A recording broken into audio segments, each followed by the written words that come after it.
Good morning, podcasters. This is going to be an introspective one. Buckle up. Joe Rogge, the Chief Creative Officer at Epic Creative, is one of my best friends and business partners. And whenever we're about to take a big chance, either creatively or in the course of business, he'll say, "Let's go jump off that cliff." It's a sentimental phrase for me. Growing up, I had a neighbor named David Bagley who used to always goad me into doing something that we weren't supposed to. I remember one time he gave me his BB gun and told me to shoot the windows out of an old garage, and I did. And that was the summer where I learned how to fix an old woman's windows.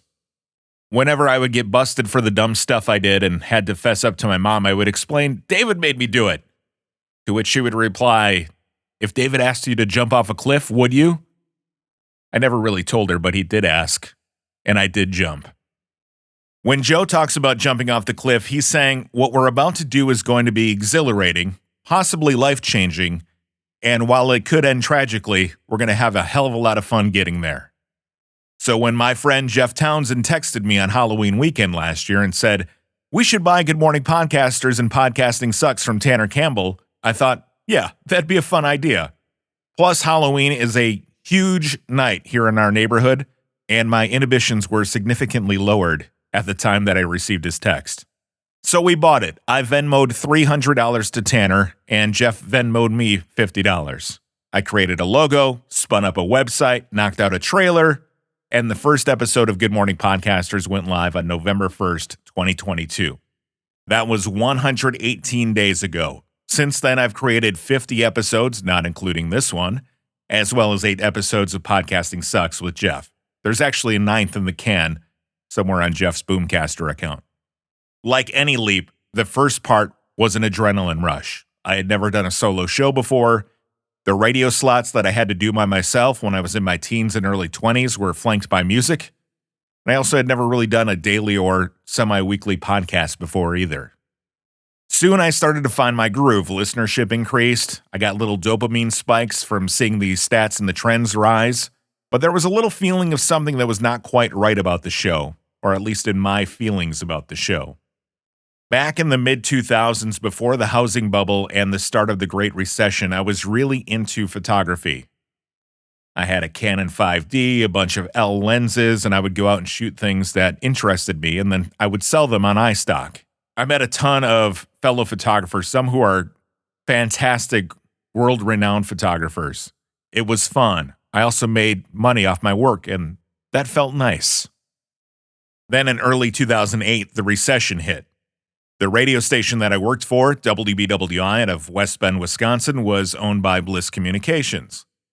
Skip Bliss had just purchased a brand new $20 million printing press for their newspaper, the Janesville Gazette. With advertising dollars plummeting, they chose to force employees to take a set number of days of furlough in order to reduce payroll so that they would not default on their new piece of equipment. At the time, I was a single dad with a mortgage and a car payment, and I was only making about $45,000 a year as the program director and morning show host for the radio station. I needed to do something to supplement my income, so I turned to my camera. I took my furlough days every Friday, and on those Fridays, I focused on growing my photography business, which became Fuzz Martin Media. I started advertising my services and then started getting hired to shoot family photos, infant portraits, and senior portraits. Eventually, someone asked me to shoot a wedding. There was good money in weddings. I could easily make $3,000 in a weekend outside of the 40 or so hours of editing, of course. Photography kept me afloat, my bills were paid, and I was productive on my forced day off. It did what I intended for it to do. But it also made me hate photography. I became burnt out. Photography went from being a passion to being a burden.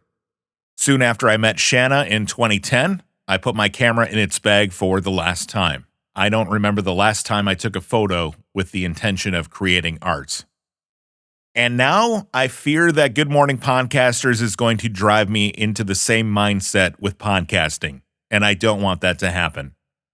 Producing 3 episodes of Good Morning Podcasters takes me at least 8 hours per week with research, writing, editing, posting on social media, and all of the other tasks that you as a podcaster know so well. But I'm also putting in a few hours for my wife's podcast, the Tech Tools for Teachers podcast, which I love the mission of, helping cash-strapped teachers find budget-conscious tools to help support their students' learning. It's fulfilling. I get to work with a co-host who's also my wife, and I absolutely feed off of it.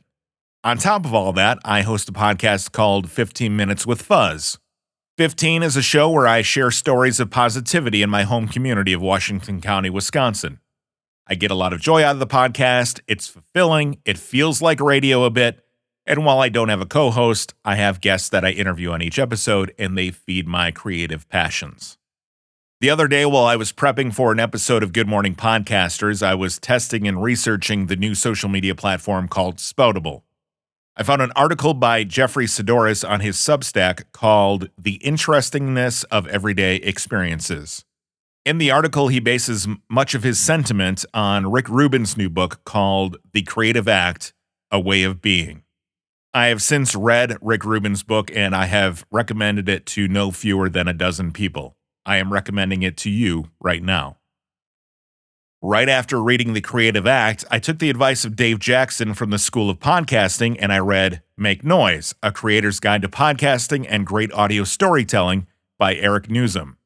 By the way, when I say I read something, I really mean I listened to something. I'm an audiobook guy. I can't sit still for long enough to read a book, so long walks, cleaning the garage, folding laundry, those are all great times for me to ingest audiobooks and podcast episodes. Eric Nuzum is an accomplished former NPR program director. Listening to him felt like I was getting an air check from my old program director, mentor, and the guy who I've always referred to as my second dad, Mike Elliott. May he rest in peace. Nuzum's lessons in Make Noise made me realize that Good Morning Podcasters is not all that inspired. It's certainly not unique, and if anything, I'm rushing to get my homework done and spit it out to you 3 times a week. And to be honest with myself, what I'm turning in is probably, at best, B- work. In fact, I might be grading myself on a curve there. In The Creative Act, Rubin writes, in terms of priority, inspiration comes first, you come next, the audience comes last. And what I'm creating right now has that flipped.